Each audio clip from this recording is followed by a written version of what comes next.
Welcome to another Kyle Connor YouTube channel video. I know these are kind of sporadic, but I have my girlfriend and my best friend in the car with me here, and we're going to do a quick hot drive of the 2022 QX80. This thing is big and bold and beefy, and essentially what we're going to do is take this car for a rip up a back road. It's not a performance car, but it does have one of my favorite endurance V8 engines in here, 400 horsepower asterisk, only if you use premium fuel. And then of course it's got 400 and something pound-feet of torque, 413 pound-feet of torque, again only with premium fuel. So this one's a maxed out QX80. I call it the Happy Hippo. I think it looks incredible. When you see these things on the road for the last maybe couple generations, they just have so much presence. It's like, get out of my way, everyone else. I think they look so good. They really do. And we've driven the Armada, I think, on this channel and our out of spec reviews channel. Anyway, the reason you buy this body on frame behemoth is one, for towing. It can tow over 8,000 pounds. It's got 3 rows worth of seats, which can be controlled electrically here. You have to be very patient owning this car because everything is so slow. I'm just giving you a taste of ownership experience. And there you go. And you have a 12-volt socket back here. Pretty good cargo space. We have actually reviewed the new Armada multiple times. This is essentially the same car, but with an Infiniti badge. There are some other changes to the suspension that is interesting for this trim level. This has a hydraulic body motion control. So in theory, it shouldn't really have much body roll in the corners, if any, just in terms of spec, because it's windy. This thing's $87,985. I want to say it starts at about 74 grand for the rear wheel drive, and then when you go up to the all-wheel drive, it's about 30,000 and a bit dollars. And essentially this one totally maxed out with every options, 87 grand. Let me show you the back seats here. Whoa, it's crazy windy. I can barely hold the door open. How's the back seat, Timon? Lovely. Lovely. Here's that. What do you have in here? That's kind of cool. Headphones for your TV. Oh, for the rear seat entertainment. How about that? And you have your own climate control and nice seats, and really feels like a step above the Armada, doesn't it? All right, let's go for a drive. This one, of course, is an all-wheel drive Sensory, which means it has all of the crazy stuff. Alyssa, what do you think of the big Hippo? It is big. It is big. Startup, lovely. So let's get all the settings in order here. We're just going for a quick drive. We'll see more stuff here. So we have auto, 4 high, and then we can go into 4 low. We're going to go tow mode on because that's just speak for sport mode. Interesting. It says I don't have my seatbelt on, but I do. And Timon, you have yours on, right? Yeah, that's weird. We're going to push this, and we're going to turn traction control off. And yeah, it says off there, but is there a secondary stage? Doesn't seem like it.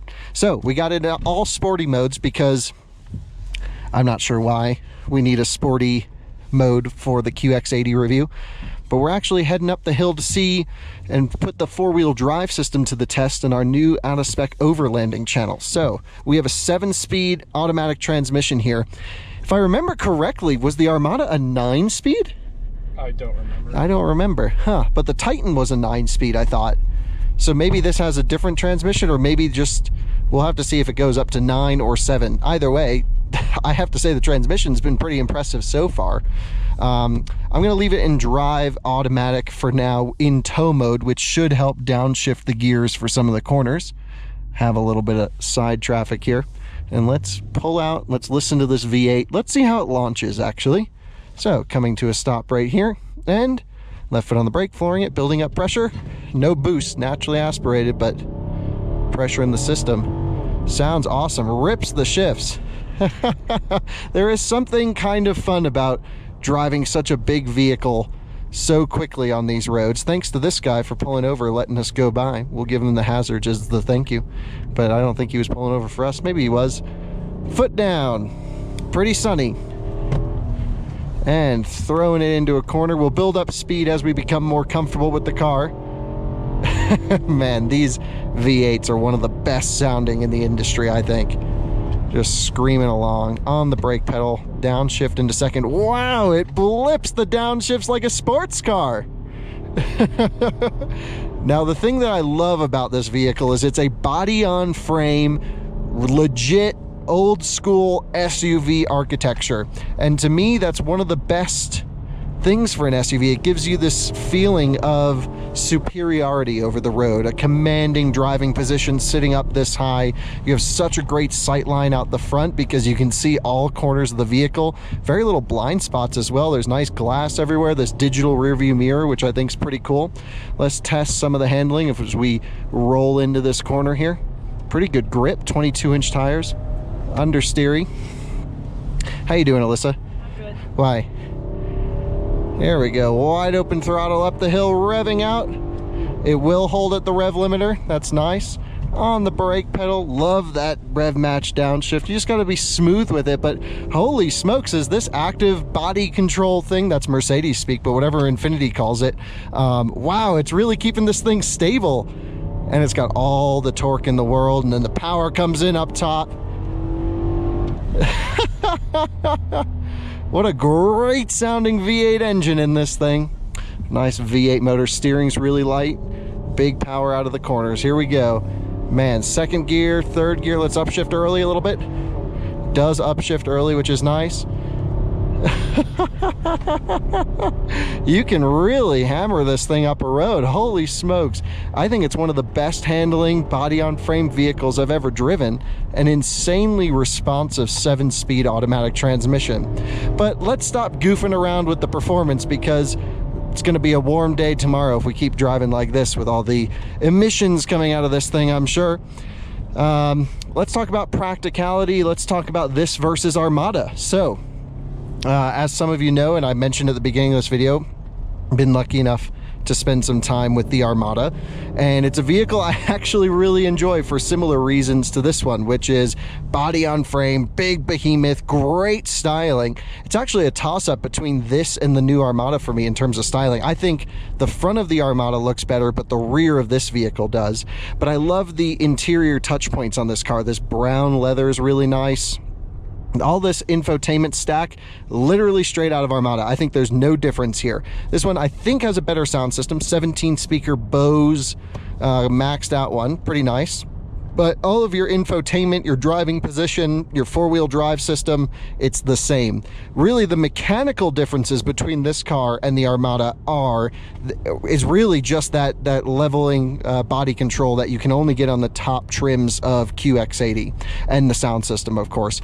Other than that, it's the same car, just with the Infiniti badge. And they really aren't that far apart in terms of pricing. I think...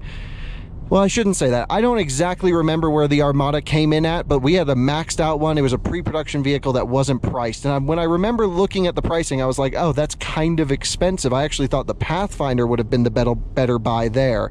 And so if you're already spending the big bucks for the Armada, maybe you just step up and go for the Infiniti. You're not losing anything. And if anything, maybe you're gaining a little bit of resale value just because this car carries the prestige of the Infiniti name, if there's such a thing of a Infiniti name with prestige.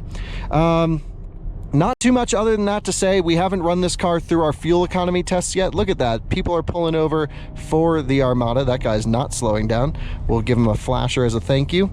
And let's see if he can keep up through the corners. Power out. Wow, really good calibration of the all-wheel drive system, just keeping it very neutral. The suspension control holding the car up nicely, and the steering just being not so direct, but unbelievably light. Alyssa, you flying around over there? Yes.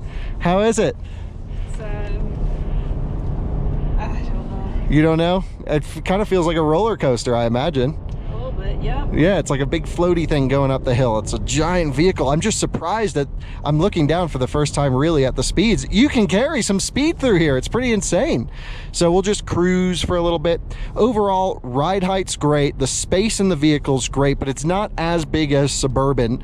And if you're looking in this class of vehicle, you do have to look at Tahoe and Suburban and those variants, you know, the GMC and the Escalade. This is less expensive than the Escalade, but priced honestly around a nice Tahoe, to be honest. And I think it carries a little bit more prestige, so I think the value is there, and it certainly feels rugged. The transmission's like a huge surprise, like how just amazing these downshifts are. Listen to this one. Boom, gets right into gear. And the engine, well, that's almost reason enough just to get this car over others, is this Endurance V8. We've, again, driven it in Titan and Armada, and it just loves to run. And you get great towing capacity. It's got rear air springs, basically. So it's not springs, it's an air suspension system on the rear axle. That's for leveling control. So if you load this thing up with a trailer, it'll level itself out for more predictable handling on the highway for safety, which is great. Also should add to the ride comfort a little bit. Extremely impressed with the size, extremely impressed with, you know, sort of the presence, and mostly impressed with the driving dynamics. I think this is the best Infiniti I've ever driven, and we've pretty much driven them all. And as you guys know on this channel, I'm not a crazy big fan, but I think when it comes to body on frame SUVs, they've really kept it up and done well. Let's hold on to everything because we're going to try the brakes out here. So I'm going to put the car back in drive and hold on tight. Just standing on the nose. But wow, did this thing stop right away. Full throttle. Amazing braking response. The brake pedal, you can tell, is boosted all the time, because sometimes I'll tap on it and it will just kind of be already engaged and it's built up pressure. But wow, the braking performance is extremely strong. That's always super important to test, of course, especially with these big heavy cars and back into manual mode. And yeah, really good brake pedal. In terms of active safety, you have forward collision warning, blind spot, rear cross traffic, everything you would expect there. However, because it's on the body on frame chassis, no Nissan or Infiniti product has got the active lane centering. So you have no sort of lane departure assistance or sort of active lane centering while on the highway, but you do get great adaptive cruise control, and I believe it'll beep at you if you hit a line. It just can't put any effort into the steering to get you back in the right way. I think really the big thing this car is missing is whatever Infiniti calls Nissan's version of ProPilot. Like even a Nissan Leaf has it, but the flagship of the brand doesn't here in the QX80. So that to me is a little bit of a shame. But you do have this neat feature where if you click this button right here, it's currently unavailable because we have traction control off. It will actually allow for one pedal driving in the city, which is really neat. And it doesn't do this for any sort of regen or anything like that. What it does is if you're coming up on a slower moving vehicle in front of you, it will just brake to maintain the distance. So it's sort of like adaptive cruise control, except it's not controlling the throttle in any way. It's just braking for you as you come up on vehicles. So really quite a neat feature there. And downshift again, revving it out, just gracing the rev limiter there. I really enjoy driving this car, and it handles way better than it deserves to. Like I mentioned, I think it's probably the most agile body on frame vehicle I've driven, and I'm pretty sure a lot of that comes down to this active body control that it has. So I'm impressed. I hope you guys are, or maybe you're not. What do you think, Alyssa?